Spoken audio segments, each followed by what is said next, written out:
Hello my dear student, so I think তোমরা সবাই খুব ভালো আছো। তো যেটা বলার জন্য এসেছিলাম যে আবার কিন্তু একটা গুড নিউজ রিক্রুটমেন্টের। তো তোমরা পরপর ব্যাক টু ব্যাক দেখছো একের পর এক রিক্রুটমেন্ট, এইটা কিন্তু আরো মজাদার। এখানে বিটেক ডিপ্লোমা সবাই এলিজিবল। তো ডিটেলস ভিডিও তে যাওয়ার আগে আমি সবাইকে বলবো, যারা চ্যানেলে ফার্স্ট টাইম তারা অবশ্যই আমাদের ভিডিওগুলো লাইক করো এবং শেয়ার করো। ওকে, একদম সকালবেলা ঘুম থেকে উঠেই কিন্তু আমি তোমাদের জন্য ভিডিও নিয়ে চলে এসেছি। জানি না ভিডিওটা কখন আপলোড হবে, হয়তো একটু দেরি হবে, বাট খুব সুন্দর একটা রিক্রুটমেন্ট, পুরো ভিডিওটা সবাই দেখবে। ঠিক আছে, তো চলো আমি ভিডিওটা মানে ইলাবোরেট করছি। অবশ্যই যারা ফার্স্ট টাইম চ্যানেলে তারা কিন্তু সাবস্ক্রাইব করে দিও। তার আগে একটা ছোট্ট অ্যাডভার্টাইজমেন্ট দেওয়ার আছে তোমাদেরকে। দেখো, এসএসসি যেই আরআরবি যেই একটা কম্বাইন্ড ব্যাচ আমাদের মানে স্টার্ট হচ্ছে। এখানে আপাতত শুধু টেকনিক্যাল লেখা আছে। আমরা চেষ্টা করব টেকনিক্যাল নন টেকনিক্যাল দুটোই নিয়ে আসার। যদি তোমাদের সাপোর্ট থাকে অবশ্যই কমেন্ট বক্সে জানাবে how many of you are interested for our upcoming batches. Okay, তো অবশ্যই জানাবে সবাই কমেন্ট বক্সে। তো যার প্রাইস আছে 2999, এটাও আমি তোমাদের জন্য দুটো তিনটে বা চারটে ইনস্টলমেন্টে ভাগ করে দেবো যাতে কোনো অসুবিধা না হয়। 6 মাসের ব্যাচ থাকবে, live class, recorded class, class notes সব কিছু পাবে এবং তার সঙ্গে প্রপার তোমরা কিন্তু কি বলবো টেস্ট সিরিজ পাবে, যেটা আমাদের কাছে আমরা আগেও কিন্তু টেস্ট সিরিজ বানাতাম। আমাদের কাছে প্রচুর গভর্নমেন্ট জবের টেস্ট সিরিজ ছিল রিসেন্ট, এখন কিছুদিন ধরে কন্টিনিউ করা হয়নি বলে ব্যাচগুলো, কারণ ভ্যাকেন্সিস নেই, তোমাদের জব আপডেট নেই, তো কি করে চালাবো। তো 2025-এ কিন্তু আমাদের গভর্নমেন্ট জবের ব্যাচ চলবে এবং আপকামিং প্রচুর ব্যাচেস কিন্তু আসছে এবং প্রচুর রিক্রুটমেন্টও আসছে। আমি বারবার তোমাদেরকে বলছি, যারা এতদিন খেটে এসছো আর একটা বছর নিজেকে দাও, 25টা কিন্তু একটা গেম চেঞ্জার হতে পারে তোমাদের লাইফে। ওকে, তো যাই হোক, এটা স্টার্ট হচ্ছে 15 ফেব্রুয়ারি থেকে। যারা যারা ইন্টারেস্টেড তারা definitely easy to learning app download করে ওইখান থেকে তোমরা কোর্সটা পারচেস করতে পারবে। বাট এখনও কোর্স লঞ্চ করেনি। কোর্স লঞ্চ করলে সেপারেট ভিডিও আসবে এবং ওখানে আরো ডিটেলসে সবকিছু আমি বলে দেবো। তো চলো, তাহলে দেখো, রিক্রুটমেন্ট ফর তোমার 150-রও বেশি, প্রায় 150-র বেশি engineering as per breakup below. এখানে নিচে আমাদের দেয়া আছে পুরো যে বিটেকের কতজন রিক্রুটমেন্ট হবে তার উপর। এই জায়গাটায় তোমরা এলিজিবিলিটি ক্রাইটেরিয়া আমি এখান থেকেই বলে দিচ্ছি, ঠিক আছে, শর্টেই বলে দিচ্ছি, অত ডিটেলসে যাচ্ছি না। মেকানিক্যালের টোটাল 70খানা সিট বেরিয়েছে, এটা বিটেক দিয়ে কিন্তু, এটা বিটেকদের। ইলেকট্রিক্যালে 25টা, সিভিলে 25টা, ইলেকট্রনিক্সে 20খানা, কেমিক্যালে 5টা, মেটালার্জিতে 5টা। ওকে, এখানে কোথায় দেবে তোমাদের পোস্টিং কোথায় দেবে সেগুলো সম্বন্ধে লেখা আছে।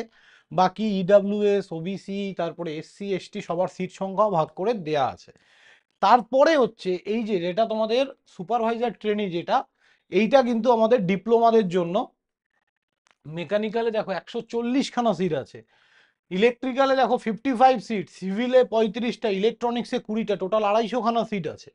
ওকে, কোথায় কোথায় দেবে তার এখানে ডিটেলস বলা আছে। এবার আমরা চলে যাই এডুকেশনাল কোয়ালিফিকেশন। কোয়ালিফিকেশন কি লাগবে? ওই যে ইঞ্জিনিয়ার ট্রেনিং যেটা প্রথমে দেখলে, এই যে ডিপার্টমেন্টগুলো যেগুলো ছিল তোমাদের full time bachelor degree in engineering on technology, তার মানে যারা ডাইরেক্ট বিটেক করেছো 12-এর পর তারা 4 বছরের বিটেক লাগবে ভাই এখানে, অথবা 5 ইয়ার ইন্টিগ্রেটেড মাস্টার ডিগ্রি। ঠিক আছে, তোমরা 5 বছরের মাস্টার ডিগ্রি কোর্স করেছো, অথবা dual degree programming engineering or technology in the discipline of mechanical আর ইলেকট্রিক্যাল। এখানে ডুয়াল ডিগ্রিড এক্সাম বলতে আমি যেটা বুঝতে পারলাম সেটা হচ্ছে ডিপ্লোমা করে যারা বিটেক করেছো তারাও কিন্তু এলিজিবল হবে। ঠিক আছে, এবং তোমাদের বয়স 27 বছরের মধ্যে থাকতে হবে, জেনারেল ক্যান্ডিডেট। ওকে, আর 29 পর্যন্ত এজ তোমরা পাবে। যাদের 29 পর্যন্ত এজ পাবে কারা বলো তো? যারা পোস্ট গ্রাজুয়েট করেছো, মানে বিটেক করার পর যারা এমটেক করেছো, যদি এমটেক সার্টিফিকেট জমা দাও তাহলে আরো 2 বছর এক্সট্রা তোমরা টাইম পাবে। এবার supervisor training full time regular diploma in in engineering in the discipline of mechanical, electrical or civil or electronics from recognise university, minimum 65% marks of equivalent CGPA. ঠিক আছে, তাহলে এই জায়গাটা কিন্তু খুব মেনটেন করতে হবে, 65% মার্কস ডিপ্লোমাতে দরকার। Okay, relaxable to 60% SC ST candidate. SC এসটিদের জন্য এটা 60% করা হয়েছে। এখানেও বয়স কিন্তু 27, এখানে ওরকম কোনো ব্যাপার নেই, এখানে যেমন 29 যারা পোস্ট গ্রাজুয়েট, এখানে ওরকম কোনো ব্যাপার নেই, 27 বছর বয়স পর্যন্ত তোমরা অ্যাপ্লাই করতে পারবে। এইবার তোমরা এখানে সব থেকে বড় ব্যাপার ভাই, এখানে কোনো নন টেকনিক্যাল নেই, এই এক্সামটা মানে অ্যাট্রাকটিভ হবে ফর ইঞ্জিনিয়ারিং স্টুডেন্টদের জন্য, কোনো নন টেকনিক্যাল নেই। ভালো করে দেখো, মেকানিক্যালদের সমস্ত মেকানিক্যাল, ইলেকট্রিক্যালদের যে পাওয়ার ইঞ্জিনিয়ারিং, ইলেকট্রিক্যাল, তারপরে কন্ট্রোল আছে, high voltage engineering, power system, electrical machine, power plant engineering, energy, তারপরে energy engineering, electrical and others. Okay, allied branch with electrical as primary subject, তার মানে ইলেকট্রিক্যালের সঙ্গে যে ইলেকট্রনিক্সরাও তো প্রাইমারি সাবজেক্ট হিসেবে আসে। তো মোট কথা বিটেকে যে সিলেবাস পড়ে এসছো সেটাই অনলি টেকনিক্যালি কিন্তু তোমাদের এখানে হবে। এবার সিলেকশন প্রসেস, প্রত্যেকটা ডিপার্টমেন্টের সিলেবাস দিয়ে দিয়েছে এবং দারুণ একটা সিলেবাস যেটা সবার জন্য অ্যাট্রাকটিভ হবে। ওকে, আর তোমরা 5 বছরের ছাড় পাবে ফর এসসি এসটি ক্যান্ডিডেট, ওটা তো সবাই জানো, ঠিক আছে। আর যেটা বলার সেটা হচ্ছে সিলেকশন প্রসেস, এই তো সিলেকশন প্রসেস, স্টেজ 1-এ সিবিটি হবে, আর স্টেজ 2-তে তোমাদের ডকুমেন্ট ভেরিফিকেশন হবে, ঠিক আছে। কিন্তু এই জায়গাটাই বলে দিয়েছে, the final merit order shall be prepared only basis on CB score in candidate equal found eligible, document verification and screening. Okay, তার মানে তোমরা বুঝতে পারছো এখানে কিন্তু তোমাদের কোনো রকম কি বলবো, এটা সুপারভাইজার ট্রেনি মানে ডিপ্লোমাদের জন্য এখানে কোনো রকম কোনো ইন্টারভিউয়ের ব্যবস্থা নেই, সিবিটি পাস করবে, ডকুমেন্ট ভেরিফিকেশন হবে, ঢুকে পড়বে। আর যারা বিটেক দিয়ে যাবে তাদের জন্য আমি বলে দিচ্ছি, ওকে, সিলেকশন প্রসেস, বিটেকদের জন্য সিলেকশন প্রসেসে কিন্তু 75% ওয়েটেজ রাখবে রিটেন এক্সাম, মানে তোমাদের যে সিবিটি হবে, আর 25% ওয়েটেজ রাখবে ইন্টারভিউ স্কোর, ঠিক আছে। বিটেকদের জন্য ইন্টারভিউ থাকবে, আর ডিপ্লোমাদের জন্য কোনো ইন্টারভিউ থাকছে না। তো ফর্ম ফিল আপ কবে থেকে স্টার্ট হচ্ছে? স্যার ফর্ম ফিল আপ করতে হবে তো, আমি পুরো ডিটেলস তোমাদের জন্য আপডেট আনতে থাকবো।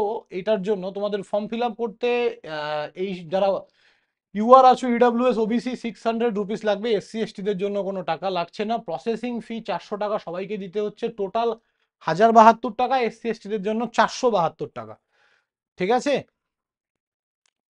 তো এই দেখো ফর্ম ফিল আপ ডেট 1 ফেব্রুয়ারি থেকে তোমাদের 28 ফেব্রুয়ারি পর্যন্ত।